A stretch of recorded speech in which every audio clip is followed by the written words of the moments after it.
Salam əziz izləyicilər, bugünkü mövzumuz qışlıq mübarizəyə hazırlıq və nəyə görə biz bu qışlıq mübarizəni edirik.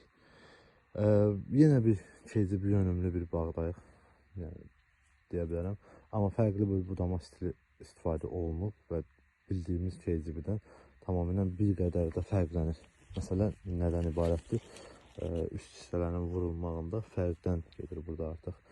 Məsələn, burada gördüyünüz kimi baş hissəsinin, yəni birinci buğumun, birinci tacın yaradılma yerindən artıq fərq edir.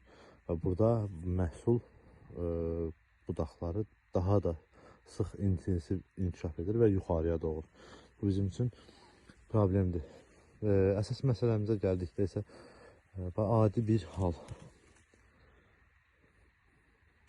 Burada gördüyünüz mamırlama, şibyələnmə və yaxud da ki, buna necə bir ad verə bilərik? Sporlama. Yəni bu kimi Allah deyə bilərik, göbələk mənşəli xəstəliklərin problemlərindən başlayaq. Çünki bu yağıntı və yaxud da ki, hər hansı bir növbəti ildən qalan sporların özünü biruzə verməyidir, göbələk mənşəli sporların. Və bizim əsasən bunları biz ağac ayalarında, birinci kəsim etdiyimiz yerlərdən görürdük.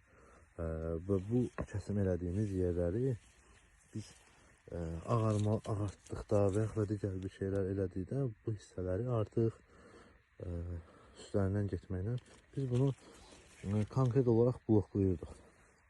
Və bu bloklamalar müəyyən bir aralıqlardan sonra, məsələn 20 gün, 10 gün, 15 gündən sonra artıq yenə də açılır. Çünki alt hissələrin birinci taca qədər olan hissələrin ağardılma dönəmindəyik və qışlıq mübarizə dönəmi də bunların əsas hamısının sintezdir.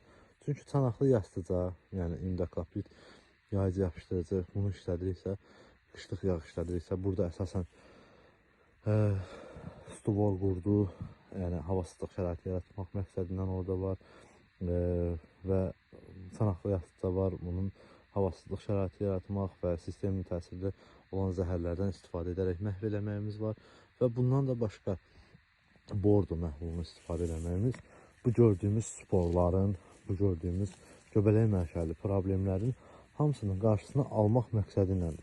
Çünki bizim profilaktik eləyə biləcəyimiz qış müddəti ərzində 3% bordo və yaxud da 2% bordomuzdan başqa bir eləyə biləcəyimiz hər hansı bir vasitə yoxdur.